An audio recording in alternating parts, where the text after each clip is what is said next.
Welcome to the Rusted Garden Homestead. This is ginger. It's the middle of November. I'm going to harvest the rest of my ginger plants. This went into the ground April 15th or so, and I will link the videos to show you how I planted it. Before we get to harvesting in 5 different areas, I want to just let you know ginger enjoys the warm weather. We've had our frost come in now, so the plant's dying back.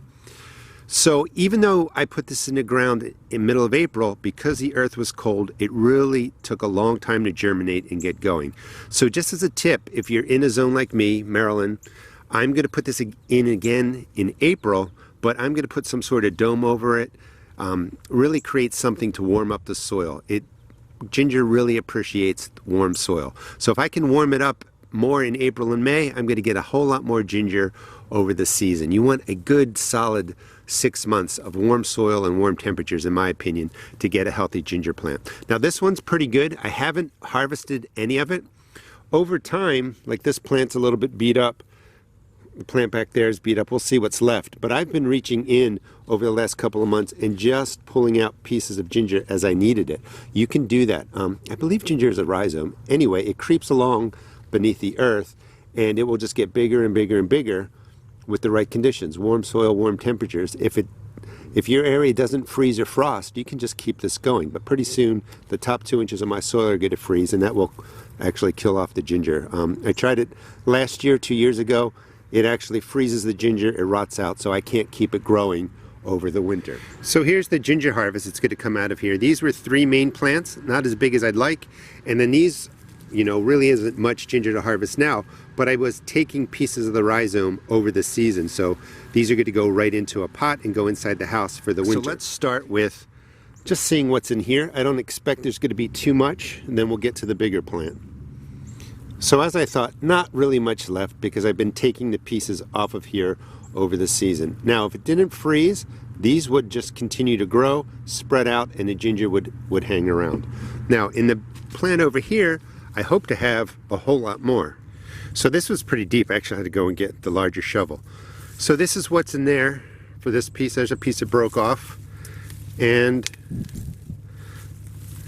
that's a pretty meager harvest, I think, of ginger for my area. And it's really because the soil was just too cool for that April and May period. Once I warm it up, I think it's going to be great. But this is ginger that I'll be able to use, for a couple of months in my cooking.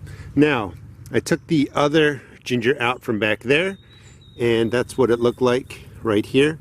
These are all going to get planted in my house, so I'm going to overwinter these in the house. I'm going to put them into a new potting mix and just grow them, and I'll transplant them out here come the spring. But again, if you're trying to grow ginger where you get frosts and cold winters, even though this is pretty successful right here, I really recommend getting it in the ground early and creating some sort of plastic dome over this to really heat the soil. There's many ways to do it. I'll be doing a video on that if you want to subscribe come next April. Okay, let's go over to the other areas of ginger, see what's there. So you can see another ginger plant hidden right in here with the peppers, and if you start clearing it away, you see a nice rhizome right in there, and I'll dig that out in a second. But again, East Coast, colder temperature, we need to figure out how to warm up the soil better in April and May, and I will get a harvest twice as big as this for sure. Okay, let me pull this out. So here's the ginger plant pulled out, and you can see that it creeps along, and as it creeps along, it sends up new shoots. And again, if we didn't get that freeze or frost, this would just keep expanding out. New shoots would be coming up from here, like at that point and stuff like that. So if I've only said it 6 times, we'll say it a dozen times. Warmer soil is your best friend for ginger here in the Northeast.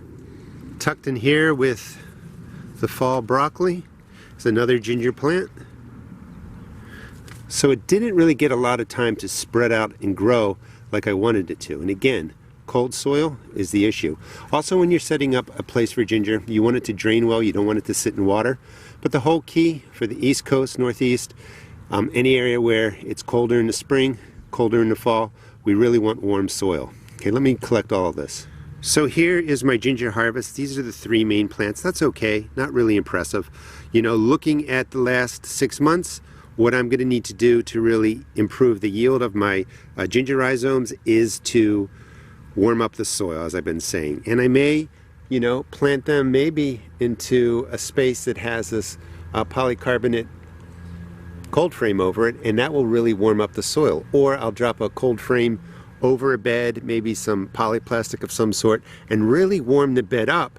And then when I'm putting the ginger in April, it's going to have that warm soil. It's really important too, just to make sure your soil drains well for ginger. Hope you enjoyed the video. Gives you some idea of what ginger looks like, what a harvest could be like, and also gives you some ideas of how to improve your harvest if you're in the Northeast like I am. Thanks for watching, and please check out my seed shop at therustedgarden.com.